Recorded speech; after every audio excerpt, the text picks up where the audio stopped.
श्रीमद् भगवत गीता के पास आपके हर प्रश्न का उत्तर है। चाहे आपकी कोई भी परेशानी हो, कोई भी इच्छा हो, श्रीमद् भगवत गीता आपके हर प्रश्न का उत्तर देती है, आपकी हर समस्या का हल देती है। चाहे वो परेशानी आपके मन की हो या धन की हो या आपके शरीर की हो या आपके रिश्तों की हो, आपको अपनी हर समस्या का उत्तर श्रीमद् भगवत गीता में जरूर मिलेगा। आज हम उसी श्रीमद् भगवत गीता के ऐसे 11 अनमोल उपदेश आपको बताएंगे जो आपकी पूरी जिंदगी बदल देंगे। बस आप इन बातों को वीडियो के अंत तक ध्यान से सुनिए। जो भी व्यक्ति इस वीडियो को अंत तक सुनेगा, उसे अपनी जिंदगी, उसे अपनी हर परेशानी का हल अवश्य मिलेगा। उसे अपनी जिंदगी में जो कुछ भी चाहिए वो उसे जरूर मिलेगा। श्रीमद् भगवत गीता का सबसे पहला उपदेश यही है कि कोई अगर आपका अपना है या कोई आपसे बड़ा है तो उसका अपने प्रति गलत व्यवहार कभी भी सहन नहीं करना चाहिए। ये गीता का उपदेश हमारी जिंदगी से भी जुड़ा है। हम भी अपने मन की अधिकतर तकलीफों को ये सोचकर जिंदगी भर सहते रहते हैं कि ये तो मेरा अपना है, ये तो मेरा बड़ा है, इसको हम कैसे कुछ कह सकते हैं। हम अगर नहीं सहेंगे, कुछ कह देंगे तो हमारे रिश्ते ही खराब हो जाएंगे, हमारे रिश्ते ही समाप्त हो जाएंगे। पर सोचने की बात यह है कि उस व्यक्ति को आप अपना कैसे मान सकते हैं जो आपकी तकलीफों की वजह हो। अपना तो वो होता है जो हमारी तकलीफों को दूर कर दे। तो गीता का ये उपदेश है कि किसी को भी अपना फायदा मत उठाने दो, किसी को भी खुद पर जुल्म मत करने दो, क्योंकि आप जितना सहेंगे लोग आपको उतना सहने के लिए और मजबूर करेंगे। गीता का पहला अध्याय जिसका नाम अर्जुन विषाद योग और दूसरा अध्याय जिसका नाम सांख्य योग है, उसके आरंभ में अर्जुन ने श्री कृष्ण के आगे अपना दुख प्रकट किया है कि हे केशव, मैं कौरवों से कैसे युद्ध कर सकता हूँ। ये सब तो मेरे अपने ही हैं। मैं कैसे भीष्म पितामह और द्रोणाचार्य से युद्ध करूंगा, क्योंकि वो दोनों मेरे पूजनीय हैं। इसलिए इन गुरुजनों को मारने से तो अच्छा है मैं भिक्षा के अन्न को खाकर अपने जीवन का गुजारा करूं। और जिन कौरवों से मैं युद्ध करने जा रहा हूं, वो सब धृतराष्ट्र के पुत्र मेरे भाई ही हैं, मेरे अपने ही हैं। इन सबको मारने से अच्छा है कि मैं सन्यासी बन जाऊं। तो श्री कृष्ण ने अर्जुन से कहा कि यहाँ कौन अपना है और कौन पराया है। जो अधर्म करता है उसके साथ युद्ध करना तुझे मोक्ष और मुक्ति देगा। तू अपने इस मन के मोह को त्याग दे, नहीं तो सारा जग तेरी निंदा ही करेगा, तुझे डरपोक कहेगा। बात अपने पराये की नहीं है, बात धर्म और अधर्म की है, बात सही और गलत की है। अगर तू गलत को सहेगा, उसका अंत नहीं करेगा, तो गलत करने वाले को और बल मिलेगा, वो और भी गलत करेगा। इसीलिए मन के मोह को त्याग करके तू युद्ध कर।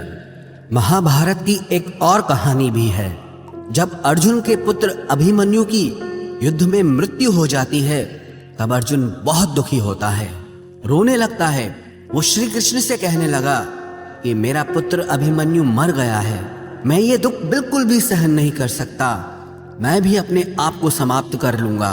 फिर भगवान श्री कृष्ण उसे आत्माओं के लोक में लेके गए, जहां अभिमन्यु आनंद से बैठा हुआ था।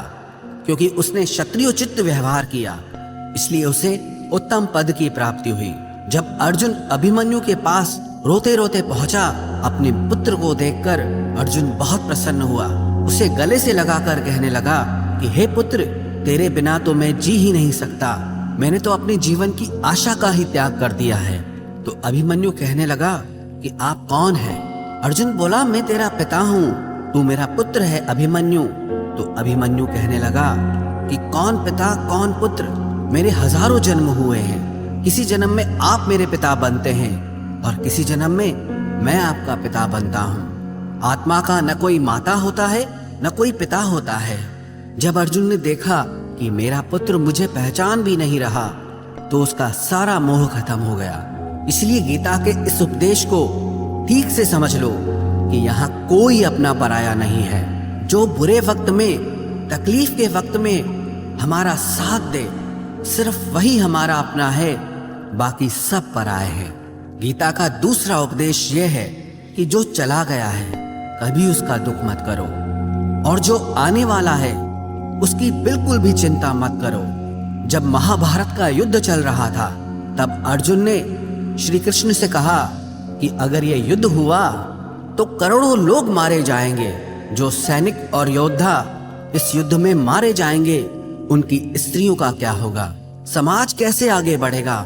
और भी बहुत सी बातें अर्जुन ने विस्तार से कही हैं। तो भगवान श्री कृष्ण ने कहा, अशोच्या नन्व शोचस्त्वम प्रज्ञावादांश भाषसे गतासून अगतासूंश्च नानु शोचंती पंडिताः। श्री कृष्ण बोले, हे अर्जुन, तू बड़ी बड़ी ज्ञानियों जैसी बातें करता है, लेकिन जो सच में ज्ञानी होता है, वो जो लोग मर चुके हैं, जा चुके हैं या एक दिन जाने वाले हैं, उनकी चिंता नहीं करता है, उनका दुख नहीं करता है। तेरे हाथ में कुछ भी नहीं है, तू चाहकर भी कुछ कंट्रोल नहीं कर सकता। जीवन और मरण ये तो प्रकृति की नियति है। इसीलिए जो ज्ञानी होता है वो किसी के मरने पर भी रोता नहीं है। ज्ञानी जन ना ही बीते हुए कल का शोक करते हैं और ना ही आने वाले कल की चिंता करते हैं। इसीलिए जो होने वाला है वो होकर ही रहता है, और जो नहीं होने वाला है वो कभी नहीं होगा। ऐसा निश्चय जिसको समझ में आ जाता है, जिसकी बुद्धि में आ जाता है, उसे कभी कोई चिंता नहीं सताती, कोई दुख नहीं सताता। हमारे सारे दुखों का कारण ही यही है। या तो हम जो वक्त गुजर चुका है उसे सोच सोच कर परेशान होते रहते हैं, या भविष्य की चिंता कर करके खुद को बीमार कर देते हैं, नष्ट कर देते हैं। गीता का ज्ञान हमें यही सिखाता है कि ना तो हम बीता हुआ कल बदल सकते हैं और ना ही आने वाले कल पर कंट्रोल कर सकते हैं। हमारे हाथ में सिर्फ वर्तमान है, सिर्फ आज का ही पल है। हमारा 98% तनाव और चिंताएं भूतकाल और भविष्यकाल के बारे में सोचते रहने से होता है। हम हमेशा उसी में ही जीते रहते हैं, मगर वर्तमान में कभी नहीं जीते, इस पल को कभी नहीं जीते। जब आप वर्तमान का पूरा आनंद लेना सीख जाओगे, तभी आपकी जिंदगी से तनाव कम होगा, चिंताएं खत्म होगी। वर्तमान में जीना एक बहुत बड़ी उपलब्धि है। हमारे हाथ में भी सिर्फ आज का ही पल है। हमें जो भी करना है आज ही करना है। कभी भी ये सोचकर समय को नष्ट नहीं करना चाहिए कि अभी मेरे पास बहुत समय बचा है। एक गुरुजी ने अपने एक शिष्य को पारस का पत्थर दिया। उनका वो शिष्य बहुत आलसी था, हर काम को कल पे टाल देता था। तो गुरुजी ने उससे कहा कि मैं तुझे ये पारस पत्थर दे रहा हूं। इस पारस पत्थर से जब तू लोहे को स्पर्श कराएगा तो वो लोहा स्वर्ण बन जाएगा, सोना बन जाएगा। और ये पारस पत्थर मैं तुझे 1 महीने के लिए दे रहा हूं। जब 1 महीना समाप्त हो जाएगा तब मैं तुझसे ये पत्थर वापस ले लूंगा। तब तक तू इस पत्थर को अपने पास ही रख। गुरुजी का वो शिष्य बाजार में लोहा खरीदने के लिए गया। जब बाजार में वो लोहा खरीदने पहुंचा तो उसे लोहे का वो रेट बहुत महंगा लगा। उसने कहा थोड़े दिन रुक के ले लूंगा, जब लोहे का रेट कम हो जाएगा। पर उसकी बुद्धि में ये बिल्कुल नहीं आया कि इस लोहे को मैं सोना बनाकर बहुत अधिक धन बना सकता हूं। लेकिन उसके मन की सुस्ती, उसके मन का आलस्य, उसकी वजह से उसने उस काम को कल पे टाल दिया। ऐसे ही करते करते पूरा महीना समाप्त हो गया। फिर गुरुजी उस शिष्य के पास आ पहुंचे कि बताओ तुमने कितना सोना बनाया। शिष्य बोला कि मैंने तो अभी सोना बनाना शुरू भी नहीं किया। तो गुरुजी ने कहा मुझे मेरा वो पारस पत्थर वापस चाहिए। शिष्य बोला कि नहीं, मुझे थोड़ा वक्त दीजिए, मैं थोड़ा सोना बनाना चाहता हूँ। गुरुजी ने कहा कि ये पारस पत्थर पूरा 1 महीना तेरे पास था पर तू कुछ नहीं कर पाया, लेकिन अब समय समाप्त हो चुका है। ऐसे ही ये हमारा जीवन है, हमारी जिंदगी है, और ये समय ही पारस पत्थर है। हम समय के एक एक पल से अपने जीवन को सोना बना सकते हैं, लेकिन हमें ये लगता है कि हमारे पास बहुत समय बचा है। एक दिन जिंदगी को जी लेंगे, एक दिन जिंदगी में खुश हो जाएंगे, लेकिन वो दिन कभी नहीं आता और हम जिंदगी भर भागते रहते हैं, चिंता करते रहते हैं, दुखी होते रहते हैं, लेकिन जिंदगी को जीना, खुश रहना हम भूल जाते हैं। इसलिए गीता का ज्ञान हमें यह सिखाता है कि आप आज में जीना सीखो, इस पल में जीना सीखो। गीता का तीसरा उपदेश यह है कि मौत से डरना बिल्कुल व्यर्थ है। श्री कृष्ण ने गीता में कहा है कि ये संसार मृत्यु लोक है, जिसका भी जन्म हुआ है वो एक दिन जरूर मर जाएगा, जिसका आरंभ हुआ है उसका अंत अवश्य होगा। हम इसे रोक नहीं सकते। जैसे हम रोज कपड़े बदलते हैं, वैसे ही हमारी आत्मा नया शरीर धारण करती है। मृत्यु सिर्फ इस जीवन का एक नया आरंभ है, इस जीवन का अंत नहीं है। आत्मा कभी नहीं मर सकती और ना ही उसे कोई मार सकता है, लेकिन मौत का डर मनुष्य को सबसे ज्यादा लगा रहता है। मौत का दुख भी इंसान को सबसे ज्यादा होता है। एक पेड़ में दो पक्षियों का जोड़ा रहता था। उन दोनों को एक दूसरे से बहुत प्रेम था। उन्होंने साथ जीने मरने की कस्में खाई थी।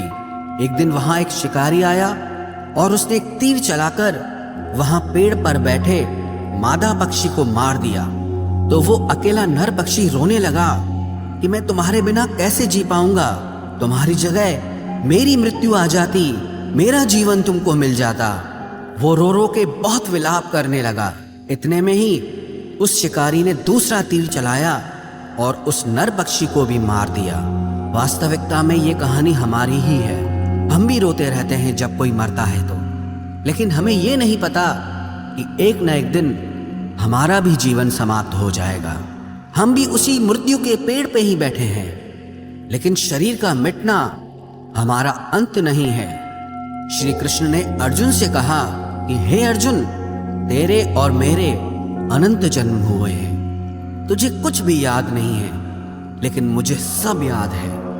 जो व्यक्ति इस सत्य को समझ ले कि मैं यहाँ इस संसार में कुछ समय के लिए आया हूँ, उसकी जिंदगी के सारे झगड़े, सारे दुख, सारी चिंताएं ही समाप्त हो जाएंगी। जब इस संसार से जाना ही है तो दुख किस बात का। पहले के जमाने में साधु महात्मा लोग पैदल यात्रा करते थे। यात्रा करते करते वो एक नगर में पहुंचे। वो महात्मा बहुत थक चुके थे। उस नगर में उन्होंने एक महल देखा और उन्होंने उस महल में जाकर विश्राम करने का सोचा और वो महल में जाकर सो गए। जब उस महल में वहां का राजा पहुंचा तो अपने पलंग पर उस महात्मा को सोता देखकर बहुत हैरान हो गया। राजा उस महात्मा से पूछने लगा कि तुम मेरे महल में कैसे घुस आए और मेरे बिस्तर पर सो रहे हो। महात्मा कहने लगा, ये तुम्हारा महल है? मुझे तो लगा ये धर्मशाला है। तो राजा ने कहा, आपको मेरा महल धर्मशाला कैसे लगा? तो महात्मा ने राजा से प्रश्न किया कि तुमसे पहले इस महल में कौन रहता था? तो वो राजा बोला कि मुझसे पहले मेरे पिता यहाँ पर रहते थे और उससे पहले मेरे दादाजी यहाँ पर रहते थे। तो महात्मा ने फिर प्रश्न किया कि क्या तुम इस महल में हमेशा रहोगे या तुम्हारे बाद कोई और रहेगा? तो राजा कहने लगा कि मेरे बाद मेरा पुत्र इस महल में रहेगा। तो महात्मा राजा से कहने लगे कि जिस जगह पर रहने वाले बार बार बदल जाते हो उसे घर कैसे कह सकते हो? वो तो धर्मशाला ही है। इसीलिए तेरे महल को धर्मशाला समझकर मैं इसमें रात बिताने के लिए आ गया। धर्मशाला जान जग को, जीव सब मेहमान है। मोह किससे मत करो, सब स्वप्न का सामान है।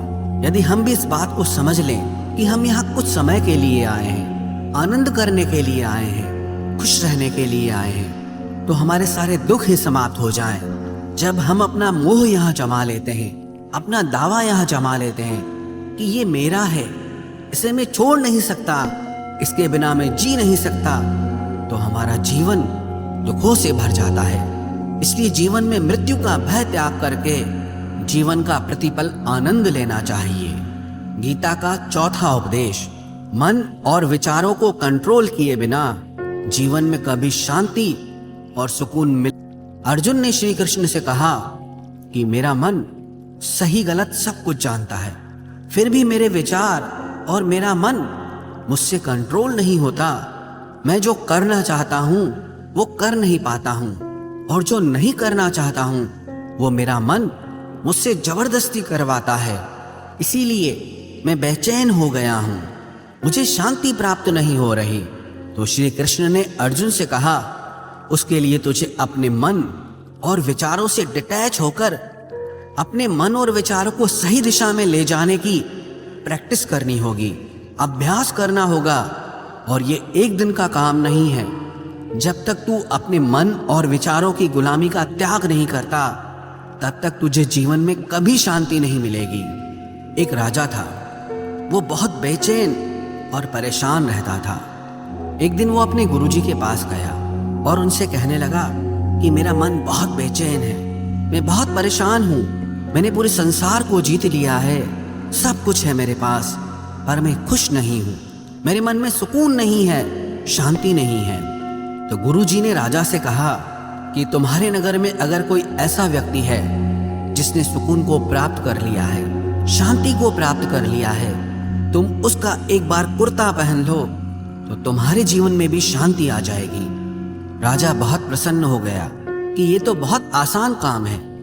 वो अपने राजमहल में आया और राजसभा में वो सबसे कहने लगा कि आप लोगों में से जो भी शांत हो चुका हो, जिसे सुकून मिल गया हो, वो अपना कुर्ता मुझे दे दे। वो बदले में जितना भी धन मांगेगा मैं उसे दे दूंगा। सब लोग एक दूसरे का मुंह देखने लगे। पैसों का लालच आया, लेकिन सबको एक दूसरे की सच्चाई पता थी, क्योंकि किसी की जिंदगी में भी शांति और सुकून नहीं था। सब अपना सर झुकाकर वहां पर खड़े हो गए। फिर उस राजा ने पूरे नगर में ढिंढोरा पिटा दिया कि जिसे भी शांति प्राप्त हो चुकी हो, सुकून प्राप्त हो चुका हो, वो मेरे पास आकर अपना कुर्ता दे दे। वो जितना कहेगा उससे उतना ही धन दिया जाएगा। लेकिन एक भी व्यक्ति ऐसा नहीं मिला जिसे शांति प्राप्त हो चुकी हो। वास्तविकता में जब कोई मरता है तब हम कहते हैं कि वो फलां व्यक्ति आज शांत हो गया। कभी किसी जिंदा इंसान के लिए नहीं सुना कि एक जीता जागता इंसान शांत हो गया है। राजा के सैनिक पूरे शहर में ढूंढते रहे, फिर उन्हें पेड़ के नीचे एक महात्मा तपस्या करता दिखा, जिसके चेहरे पे एक शांति थी, सुकून था। वो सैनिक उस महात्मा के पास आकर पूछने लगे कि क्या आपने शांति प्राप्त कर ली है, सुकून प्राप्त कर लिया है? महात्मा ने कहा, मैं पूरी तरह से शांत हूं। तो सैनिक उसे राजा के पास ले आए। राजा ने उस महात्मा से प्रश्न किया कि क्या आपको शांति और सुकून प्राप्त हो चुके हैं? वो महात्मा कहने लगे, महाराज, मैं पूरी तरह से शांत हूं, मुझे कोई चिंता नहीं, मुझे किसी चीज की लालच नहीं, मुझे कोई इच्छा नहीं है। तो राजा भी बहुत प्रसन्न हो गए कि आखिर वो व्यक्ति मिल ही गया जिसे शांति की प्राप्ति हो चुकी है, जिसे सुकून प्राप्त हो चुका है। तो राजा उस महात्मा से कहने लगे कि हे महात्मा, आप कृपया करके अपना कुर्ता मुझे दे दीजिए, बदले में आप जो मांगेंगे मैं आपको दे दूंगा। वो महात्मा कहने लगे कि महाराज, सुकून और शांति तो मुझे मिल चुके हैं, लेकिन क्या करूं, मेरे पास कुर्ता ही नहीं है पहनने के लिए जो मैं आपको दे सकूं। जब राजा ने उस महात्मा की ये बात सुनी कि इस महात्मा के पास कुर्ता भी नहीं है पहनने के लिए, उसके बाद भी ये महात्मा एकदम शांत है, इसके जीवन में सुकून है। मैं सारी जिंदगी धन को जोड़ने में लगा रहा, दुनिया जीतने में लगा रहा, लेकिन मुझे शांति नहीं मिली, सुकून नहीं मिला, क्योंकि शांति और सुकून बाहर की चीज नहीं है, अपने भीतर की चीज है। इसीलिए जब तक कोई व्यक्ति अपने मन और विचारों को कंट्रोल नहीं करता, तब तक उसके जीवन में सुकून और शांति नहीं आती। और गीता का उपदेश हमें यही सिखाता है कि जीवन में शांति चाहिए तो मन को शांत करना सीखो। गीता का 5वां उपदेश यह है कि वासना, क्रोध और लालच सर्वनाश का कारण है, नरक का द्वार है। जिस भी मनुष्य में ये 3 अवगुण होते हैं, वो हमेशा दूसरों को दुख पहुंचाकर अपने ही सुख और स्वार्थ की पूर्ति करता रहता है। किसी भी चीज की हद से ज्यादा वासना करना और क्रोधी स्वभाव होना और मन में लालच होना उसके जीवन के सुख को समाप्त कर देते हैं, उसके सारे रिश्तों में जहर भर देते हैं। इन्हें नर्क का द्वार इसीलिए कहा गया है क्योंकि जिस इंसान में अत्यधिक क्रोध है, लालच है, वासना है, उसका पूरा जीवन जहर से भर जाता है। उसको मरने के बाद नहीं, जीते जी यहीं पर नर्क का दर्शन होता है। गीता का छठा उपदेश यह है कि सब भगवान एक ही हैं, कोई छोटा बड़ा नहीं है। सब एक परब्रह्म परमात्मा के अलग अलग रूप और नाम हैं। श्री कृष्ण ने गीता के 10वें अध्याय विभूति योग में बताया है कि जितने भी जगत के देवी देवता हैं वो सब मेरी ही विभूति है। मैं ही शिव हूं, मैं ही इंद्र हूं, मैं ही यक्षराज कुबेर भी हूं, मैं ही अग्निदेव हूं, देवताओं के गुरु बृहस्पति भी मैं हूं, समुद्र भी मैं ही हूं, अक्षरों में ओम भी मैं ही हूं, काल का महाकाल भी मैं ही हूं, सारे जगत का नाश, उत्पत्ति और पालन करने वाला भी मैं ही हूं। श्री कृष्ण ने अर्जुन से कहा कि मेरी विभूतियों का कोई अंत नहीं है, इसलिए सब भगवान, सब नाम, सब देवता मेरे ही रूप हैं। इसीलिए तो किसी भी देव या ईश्वर में कभी भेद बुद्धि मत करना, कभी किसी को छोटा बड़ा मत समझना। और गीता का उपदेश हमें ये सिखाता है कभी भी किसी दूसरे के इष्ट को छोटा नहीं समझना चाहिए या इस बात पर झगड़े फसाद नहीं करने चाहिए कि कौन बड़ा है और कौन छोटा है।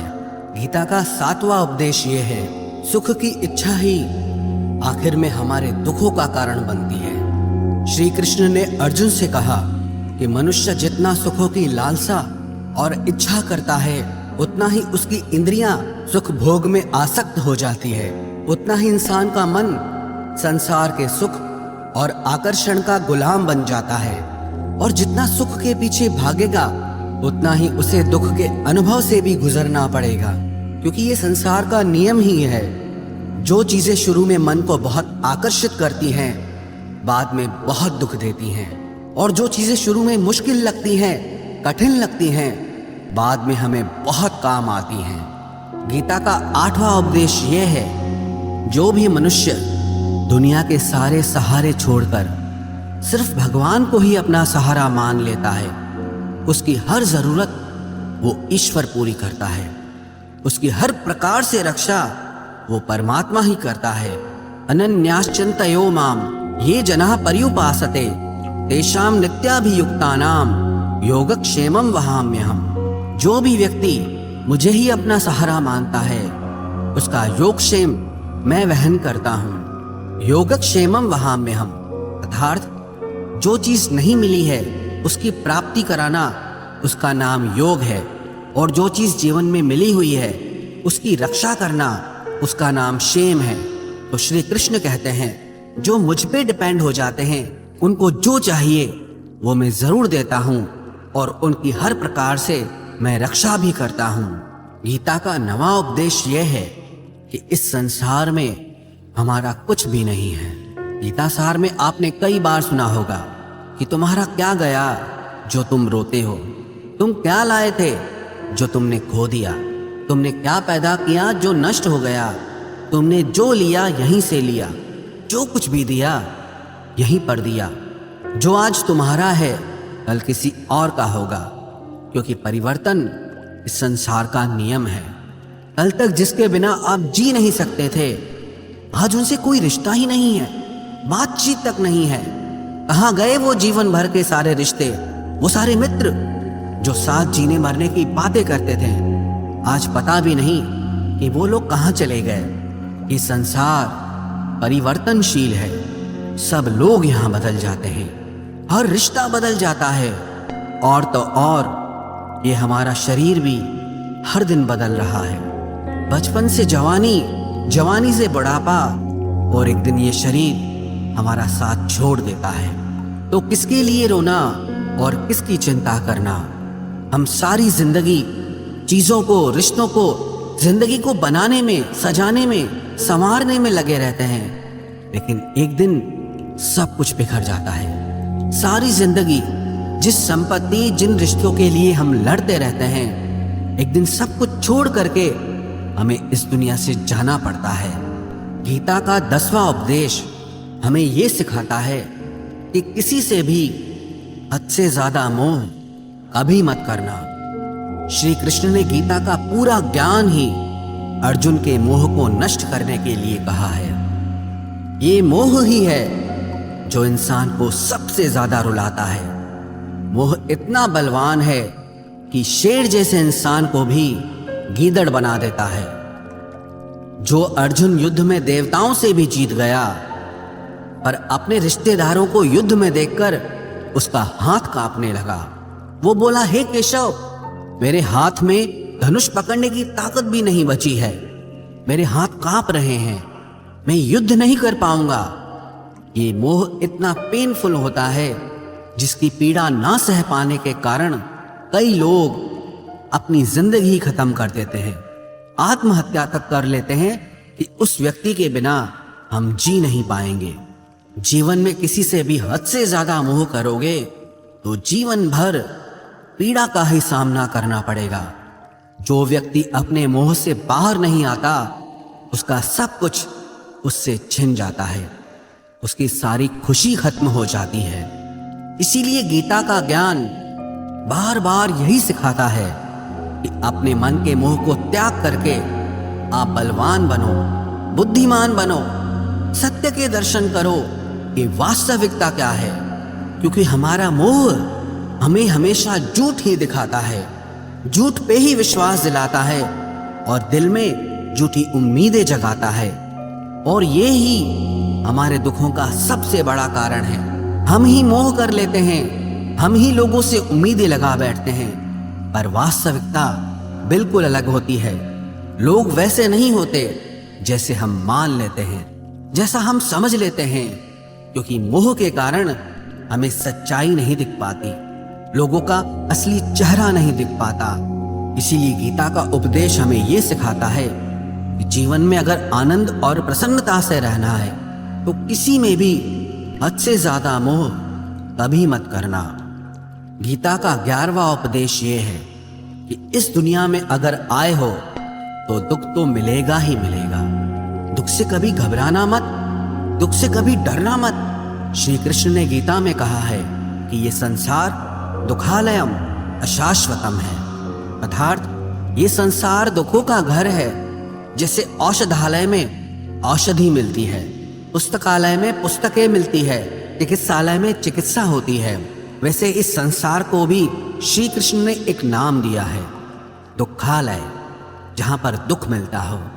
दुख तो यहां हर किसी के जीवन में आता ही है, लेकिन अगर दुख आया है तो सुख भी आएगा। इसीलिए दुख से कभी डरना नहीं चाहिए, क्योंकि ये संसार दुखालय भी है और अशाश्वत भी है। अशाश्वत का मतलब ही यही होता है कि यहाँ परमानेंट कुछ भी नहीं है, यहाँ सब कुछ बदल जाता है। दुख सुख में बदल जाता है और सुख दुख में बदल जाता है। सम्मान अपमान में और अपमान सम्मान में बदल जाता है। खुशी दर्द में और दर्द खुशी में कभी भी बदल जाती है। जीत हार में और हार जीत में यहाँ कभी भी कुछ भी बदल सकता है। कुछ भी परमानेंट नहीं है, ना ही हम परमानेंट हैं, ना ही हमसे जुड़ी कोई चीज यहाँ पर परमानेंट है, क्योंकि ये संसार अशाश्वत है, शाश्वत नहीं है। यहाँ सब कुछ बदलने वाला है, यहाँ कुछ भी परमानेंट नहीं रहेगा। तो आपका दुख भी परमानेंट नहीं रहेगा, इसीलिए दुख से कभी भी डरना नहीं चाहिए। गीता का ये उपदेश हजारों साल पुराना है, लेकिन आज भी नए से नया है। पूरे विश्व में गीता को सबसे ज्यादा पढ़ा गया है और सबसे कम समझा गया है। श्रीमद् भगवद गीता के ये उपदेश अगर कोई व्यक्ति ठीक से समझ ले और उसे अपनी जिंदगी में उतार ले तो ये पक्की बात है, वो अपनी जिंदगी में जो चाहे वो हासिल कर सकता है। अपने जीवन की हर समस्या से वो एक पल में बाहर आ सकता है। श्रीमद् भगवद गीता के इस दिव्य उपदेश को हमें बार बार सुनना चाहिए, हर रोज सुनना चाहिए। जब भी जीवन में कोई चिंता या परेशानी आए तो एक बार इस उपदेश को जरूर सुन लेना और मन में ये विश्वास रखना कि गीता का ये उपदेश आपकी जिंदगी की हर परेशानी में आपको राह अवश्य दिखाएगा।